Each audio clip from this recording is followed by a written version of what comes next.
What happens to a fortune built from decades of digging gold out of the frozen Yukon?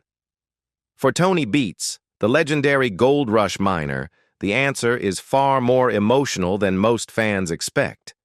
Known for his tough personality and relentless drive, Tony has turned years of hard work into an empire worth an estimated $15 million. But recently, the decisions he's made about that fortune have left his own family deeply moved.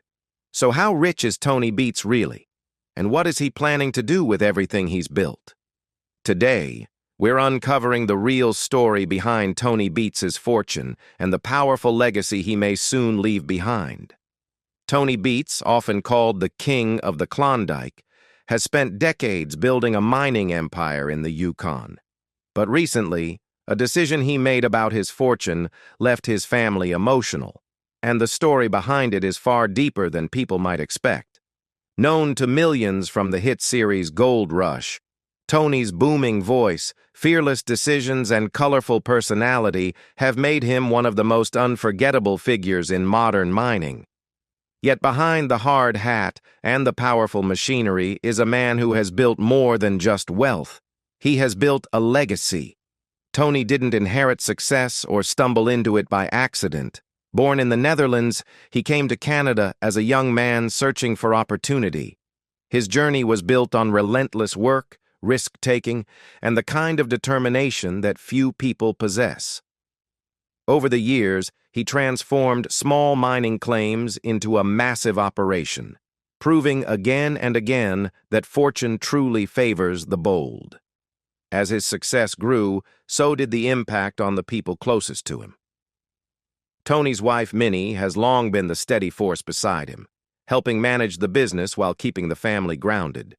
Meanwhile, their children, Monica, Kevin, and Mike, have each tried to find their own place within the empire their father created. Sometimes they work alongside him, learning the business firsthand. Other times, they struggle to step out from the shadow of such a powerful legacy. And that is where the story becomes more complicated. A fortune isn't just a number on paper. It carries expectations, pressure, and responsibility. Tony's wealth has given his family incredible opportunities, but it has also raised a difficult question. What happens when the empire grows bigger than the man who built it? For Tony Beets, the story has never been just about gold. It's about resilience, family bonds, and the challenges of passing something extraordinary to the next generation. Long before the massive dredges and gold piles, Tony was simply a young man trying to find his place in the world. At just 18 years old, he left the Netherlands and moved to Canada, taking a leap of faith that most people would never dare. In those early days, he wasn't a miner at all. Like many newcomers chasing a dream, he took whatever work he could find, from milking cows on farms to working construction jobs. It didn't take long for Tony Beets to realize that his future wasn't in ordinary jobs. Deep down, he felt drawn to something far more adventurous. With dreams of striking it rich, Tony turned his attention to Canada's Yukon territory, where the legendary Klondike goldfields had inspired generations of fortune seekers. The stories of the Klondike gold rush were enough to stir anyone's imagination, and for Tony, they became impossible to ignore. So with hope in his heart and determination in his mind, he set out for the north. Tony didn't choose the easy path. Instead, he headed straight to Dawson City, the heart of the Klondike. Life there was anything but comfortable. The Yukon was known for its brutal winters, unpredictable terrain, and constant uncertainty. But Tony was determined to make it work. He started out as a machine operator for a mining company, learning the trade from the ground up and gaining the experience that would later shape his future. Before long, Tony realized that if he truly wanted success, he would have to take bigger risks. In the mid-1980s, he made a bold move and purchased his first gold claim, Paradise Hill. That decision marked the beginning of something much bigger. Over the years, Tony expanded his operations, buying additional claims, restoring old dredges, and steadily building what would become one of the most successful mining operations in the Klondike. His journey from a small village in the Netherlands to the rugged wilderness of the Yukon proved one thing. Tony Beets believed that success comes to those willing to work harder and risk more than everyone else. But finding gold was only part of the story. Tony's real rise to fame came when his bold approach to mining began to attract attention beyond the gold fields. Unlike many miners who stuck to traditional methods, Tony constantly looked for ways to improve the process. One of his most daring moves was restoring massive historic dredges, giant machines from another era of mining, and putting them back into operation. It was a risky and ambitious strategy, but it helped him stand out in the industry. Eventually, Tony's larger-than-life personality caught the attention of television producers. In the mid-2000s, the reality series Gold Rush was looking for miners whose stories captured the true struggle of chasing gold in the Yukon. Tony Beets, with his thick Dutch accent, fearless attitude, and commanding presence, was the perfect fit. But the show didn't just highlight Tony's mining skills, it also brought the Beets family into the spotlight, turning their lives and their mining empire into a story watched by millions. As Tony Beets' mining operation grew, it gradually became a true family business. His wife, Minnie Beets, emerged as a strong presence behind the scenes, managing finances and keeping the operation running smoothly. Their children, Kevin, Monica, and Mike, also became involved in the work, each taking on different roles in the family enterprise. When Gold Rush began following Tony's story, the Beets family suddenly found themselves living their everyday mining life in front of millions of viewers. What had once been a private struggle in the Yukon became a weekly television story of hard work, conflict, and success. For Tony, the transition was remarkable. He had spent years as a tough, independent miner, but the show transformed him into a recognizable television personality almost overnight. His booming voice, fearless attitude, and blunt honesty quickly made him one of the most memorable figures on the series.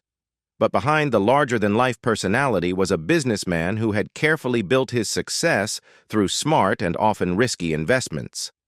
One of Tony's most notable decisions involved the use of historic gold dredges. To many people, these massive machines looked like rusting relics from another era. But Tony saw something different.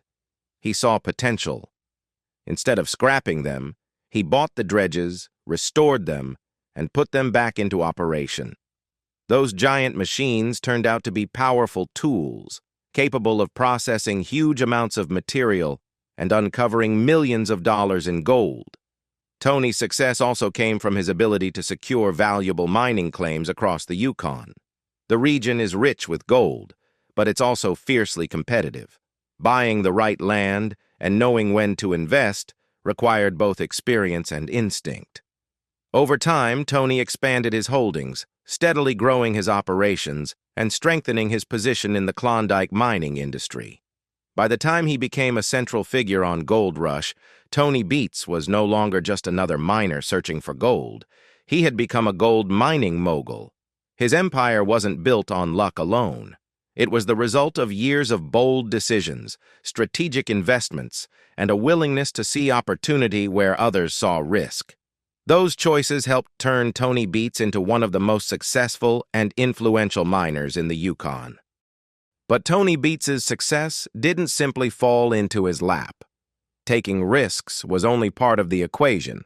Sticking with those risks when things didn't go as planned was what truly defined him. His journey was filled with setbacks, harsh conditions, and uncertain seasons. Yet Tony had a rare ability to see opportunity where others saw nothing but obstacles.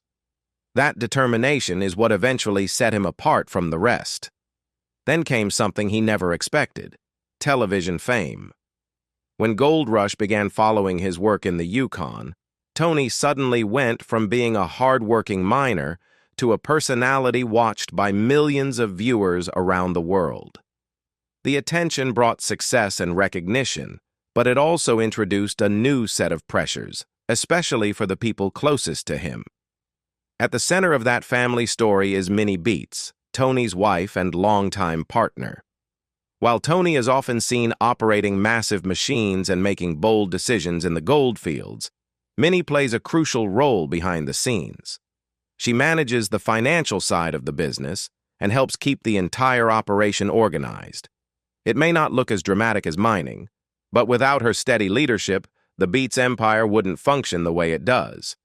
Their children, Kevin, Monica, and Mike, have also grown up deeply connected to the mining world. Kevin has often worked closely with his father on the machines, sometimes clashing with Tony's intense personality, but learning the business along the way. Monica has shown a more independent spirit, stepping into the mining operation while still carving out her own identity. Mike has also been involved in the family work, though he has occasionally pursued interests outside the mining operation. But fame and fortune rarely come without complications. While the show often highlights the excitement of chasing gold, the reality behind the scenes is far more complex. Managing a massive mining operation, living under the public spotlight, and maintaining strong family relationships all at once can create enormous pressure.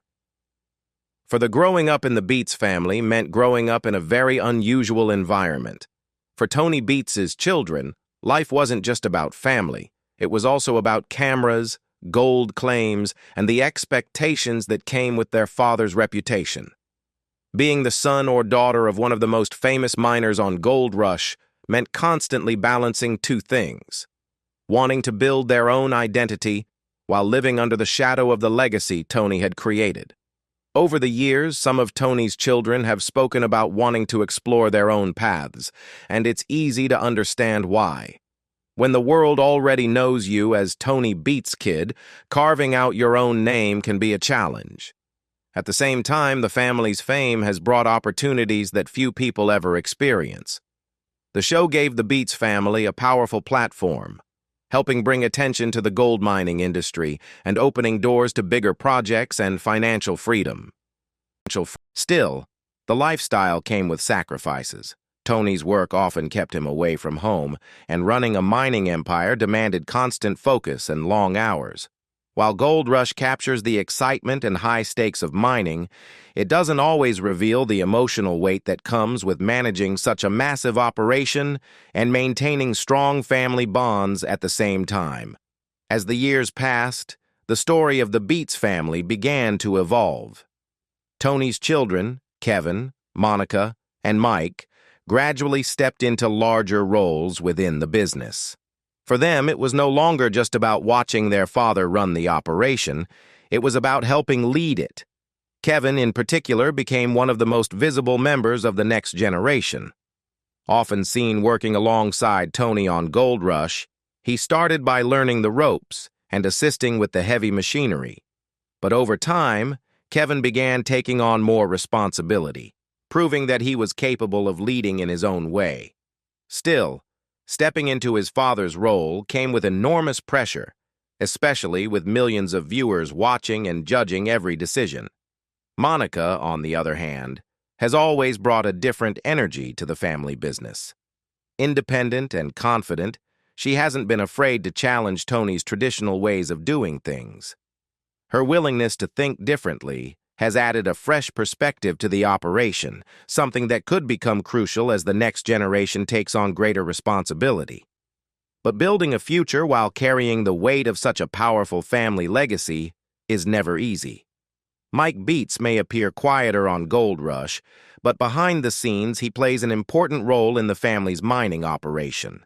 He has been involved in the business for years, steadily learning the ropes and taking on more responsibility as the operation grows. Like his siblings, Mike faces the challenge of working under the shadow of a legendary father while also trying to prove himself in his own way. For the Beets children, life in a reality TV family is far from simple. Fame can open doors and bring opportunities, but it also means that every mistake becomes public and every decision is scrutinized. Running a gold mining operation is already demanding: long hours, harsh conditions, and constant problem solving. Add television cameras to the mix, and the pressure becomes even greater.